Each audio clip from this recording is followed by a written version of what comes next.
বল আম পাতা জোড়া জোড়া, প্রেম করবো থোড়া থোড়া। তুই বলতো শীতকাল কাকে বলে? যে গালে বিড়ি না খাইলে মুখ থেকে ধোঁয়া বাড়ায় তাকে শীতকাল বলে। চুপ, তুই বলতো যে খেলা খেলে তাকে কি বলে?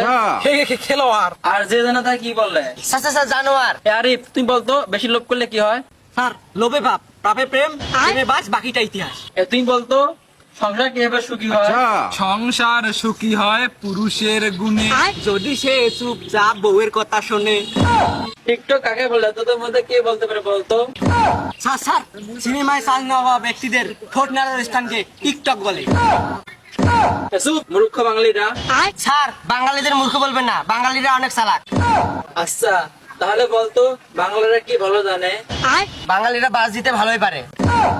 এই কি বললি? তাই তো স্যার, বাঙালিরা বরফের পিছনে বাস ঢুকিয়ে একে আইসক্রিম বলে।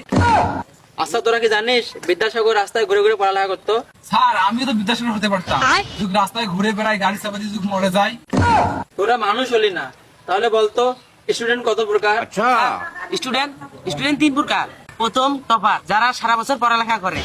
আর দ্বিতীয় ব্রিলিয়ান্ট, যারা পরীক্ষার 2 দিন আগে পড়াশোনা করে। স্যার 3 নাম্বারটা আমি বলতেছি। তৃতীয় হচ্ছে লিজেন্ড, যারা বলে ভাই তুই শুধু বল, হেডলাইনটা বল, বাকিটা আমি বলে দিচ্ছি। শিবন তুই বলতো গরম নেই কিছু?